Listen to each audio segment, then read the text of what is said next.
যে রসুলের পাকের আল আওলাদ তাদের প্রতি আমাদের লক্ষ্য করতে হবে। এবং এই যে বছর বছর যে মহরম পর্ব হচ্ছে, এই আশুরার রাত হচ্ছে, আমরা পালন করে আসছি, বুঝতে পেরেছেন?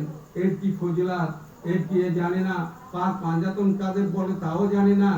আমরা আসি, দু চার কথা শুনে চলে যাই, কিন্তু এর ভেদ আছে। শরিয়াত, তরিকাত, হাইকাত, মারুফাত, চারটে তরিক আছে। হযরত আলী করমুল্লাহ ও অজুকে মারুফাত দান করেছিলেন, আর কাউকে দান করেননি। তাই হযরত আলী বলেছিলেন যে পৃথিবীতে একটা মোটা থাকতো আমি ঝেঁকে দেখতাম, যে আল্লাহ নূর দান করেছিলেন রসুলের পাকের কালবে, সেই নূর হযরত আলীর কালবে দিলেন। হযরত আলীর কালবে থেকে পরপরে চলে আসছে আমাদের সেজারা শরীফে, বুঝতে পেরেছেন? একে বলে নবুয়ত আর বেলায়েত। এই বেলায়েত আসছে, বেলায়েতের বাদশা হচ্ছে বড় পীর সাহেব আব্দুল কাদের জিলানী। ওনার নাম বিনা ওজনে শের কাটা পড়ে, যেহ কাটা পড়ে, যেহবা কাটা পড়ে, দোয়া সাইফালা যারা পড়েছে সঙ্গে সঙ্গে শের জুদা হয়ে গিয়েছে। এখনো পর্যন্ত যারা বিনা ওজনে নাম নেয় 2.5টা করে পশম খসে পড়ে। আমরা সেই বড় পীর সাহেবের আওলাদ, সেই বড় পীর সাহেবের খানদানে বায়াত হয়েছি। এই বড় পীর সাহেবের খানদানে যারা বায়াত হবেন তাদের গোরাজাব হবে না, বুঝতে পেরেছেন?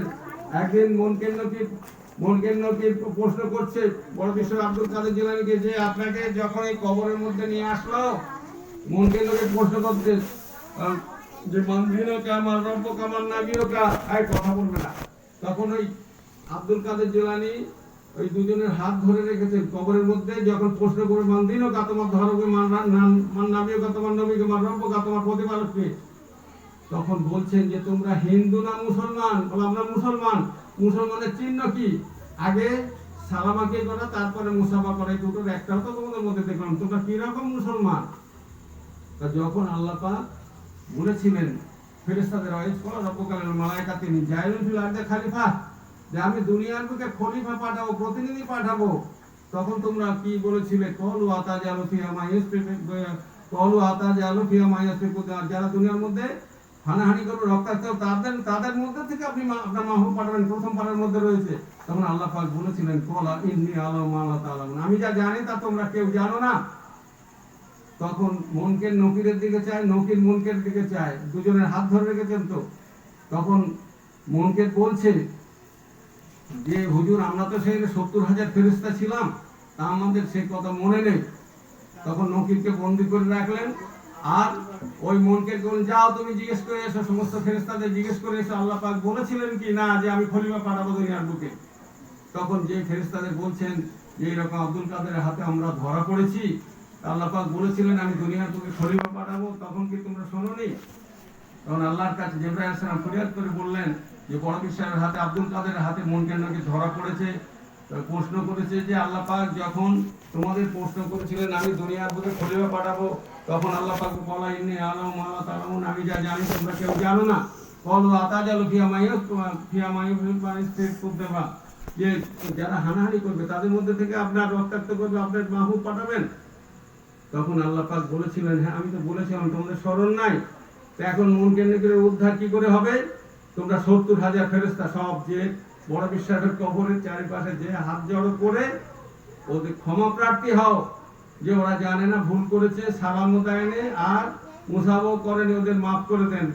উপযুক্ত সময় পেয়ে গওস পাক আব্দুল কাদের জিলানী বললেন হ্যাঁ আমি মাফ করতে পারি, আর যদি মুহাম্মদের সমস্ত উম্মতের গুনাহ মাফ হয়ে যায় এবং আমার যত মুরিদান আছে সকল যদি প্রশ্ন থেকে রেহাই পায় মনকে নেবে, তাহলে ওদের মুক্তি দেবো না, দেবো না। উপযুক্ত সময় পেয়ে জিবরাইল আলাইহিস সালাম আল্লাহর কাছে ফরিয়াদ করে, আল্লাহ পাক বলছে যে আমার যত মুরিদান আছে বা রাসূলের পাকের যত উম্মত আছে, যদি মুনকির নকিরের প্রশ্ন থেকে রেহাই পায় তবে আমি ওদের খালাস জানাই দেবো। আর যে বলো বগদাদ নগরের গোরাজাব মাপ, আর তোমার যত মুরিদান আছে সব মাপ গোরাজাব, তো বলেন না হবে না। আবার যে বলো যে আমার মুরিদের মধ্যে বা যে অন্তর থেকে আমাকে ভালোবাসবে, সেই মুনকির নকিরের প্রশ্ন থেকে রেহাই পাবে। জিবরাইল আলাইহিস সালাম আল্লাহর কাছে ফরিয়াদ করলেন যে ওনার ভক্তের আওলাদের আওলাদ যে অন্তর থেকে গওস পাককে ভালোবাসবে বা করবে, তার ওই প্রশ্ন করবে না মুনকির নকির। তখন আল্লাহ পাক বললেন যাও আমি দোস্ত যে বলো যে আব্দুল কাদের তোমার ফরিয়াদ আল্লাহ পাক কবুল করে নিয়েছেন, তারপর ওদের মুক্তি দেয়। এত বড় কাজ যে খানদানে গোরাজা মাপ, তাহলে সেই যে খানদান গসবাগ খানদান, দেখেন একজন ডিসগাইজড মুসলমান, সে একজন বড় পীর সাহেবের ভক্তের কাছে মুরিদ হয়েছিল কলমা পড়ে, বোরহানপুর নিবাসী একজন ধনাঢ্য ব্যক্তি, যার নাম হচ্ছে জামালের, যার নাম হচ্ছে বোরহানপুর নিবাসী একজন হিন্দু লোক, বুঝতে পেরেছেন? তা সেই হিন্দু লোক যখন বলেছিল যে আমি মরে গেলে আমাকে তোমরা দাহ করো না, কবর দিও মুসলমান ভাইদের ডেকে, যে বড় পীর সাহেবের নাম করে যেত কিছু দান করতেন, রসুলের পাকের নাম করে যেতেন কিছু দান করতেন, টাকা পয়সা, বুঝতে পেরেছেন? তার যখন মারা গেল তখন হিন্দুরা বড় লোক চন্দন কাষ্ঠে ঘৃত দিয়ে অগ্নি সংযোগ করে, মুহূর্তের মধ্যে কাঠ পুড়ে যায়। এইভাবে 5 বার 6 বার নতুনভাবে চিতা সাজানো, নতুনভাবে ওই অগ্নি সংযোগ করলে মুহূর্তের মধ্যে কাঠগুলো পুড়ে ছাই হয়ে যায়। কিন্তু একটা সাদাল্লা নাম ছিল, সাদাল্লা একটা পশম পর্যন্ত পড়েনি, বুঝতে পেরেছেন? ভোরের বেলা ভাসিয়ে দিয়েছে, দজলা নদীতে ভেসে ভেসে যাচ্ছে। এমন সময় বড় পীর সাহেব আব্দুল কাদের জিলানী অজু করছিলেন, ভোরের নামাজ পড়বেন বলে, তাহাজ্জুদের নামাজ পড়বেন বলে অজু করছিলেন। একজন দরবেশকে ডেকে বললেন, আমার একজন পরম ভক্ত নদী দিয়ে দজলা নদী দিয়ে ভেসে যাচ্ছে, তাকে এনে তোমরা মুসলমান প্রথা অনুসারে তাকে জানাজা পড়িয়ে দফন করে দাও।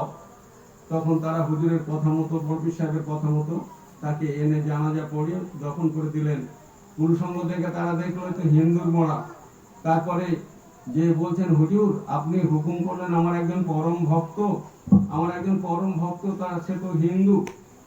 তখন বললেন যে ও গোপনে আমার এক ভক্তের কাছে ইসলাম ধর্ম গ্রহণ করেছিল, সে বলেছিল আমার মরার পরে আমাকে কবর দিও, আমাকে দাহ করো না, পড়িও না। তারা শোনেনি, জোর করে পোড়াতে গিয়েছিল, তার একটা পশম পর্যন্ত পড়েনি, দেখেন। তখন তারা ভাসিয়ে দিয়েছিল। তা এখন তোমরা তাকে দফন করে এনেছো, সে আমার পরম ভক্ত ছিল, কি ভয় তাহার, জগতে যাহার সকাহন বড় পীর, নরক অনল নিভিবে তাহার, যদি মন থাকে স্থির। যদি মন স্থির থাকে তাহলে বড় পীর সাহেব আব্দুল কাদের জিলানী এই যে একটা পশম পর্যন্ত পড়লো না, কিরকম ভক্তি রেখেছিল, কিরকম ভালোবাসা, কিরকম মহব্বত রেখেছিল। সে তো 5 ওয়াক্ত নামাজ পড়ে না, রোজা করে না, হ্যাঁ, জাকাত দেয় না, হজ করে না, কিন্তু তার আগুনটাকে স্পর্শ করলো না। আগুনের কি ক্ষমতা আছে? তাই বলছে, কি ভয় তাহার, জগতে যাহার সকাহন বড় পীর, নরক অনল নিভিবে তাহার, যদি মন থাকে স্থির। আল্লাহুম্মা সাল্লি আলা সাইয়্যিদিনা মাওলানা মুহাম্মদ ওয়া আলি সাইয়্যিদিনা মাওলানা। এই যে আমরা বসে আছি এখানে, আব্বাজানের কদম আছে, জয়নুল আবেদিনের, এনার হিস্ট্রি বলতে অনেক সময় দরকার। এইটুকু জেনে রাখবেন, বহু জন্মের সাধনার পরে জয়নুল আবেদিনের এই যে খানদানে দাখিল হয়েছেন আপনারা। আব্দুল হামিদটা বলে গেছে, গোপালপুর ওইটা নিয়ে 23 জায়গায় মাজার, আমাকে বলে গিয়েছিলেন। আমি এমন আহম্মদ যে কোন কোন জায়গায় আপনার মাজার আছে যদি লিখে রাখতাম, সেই সমস্ত জায়গায় জিয়ারত করতাম।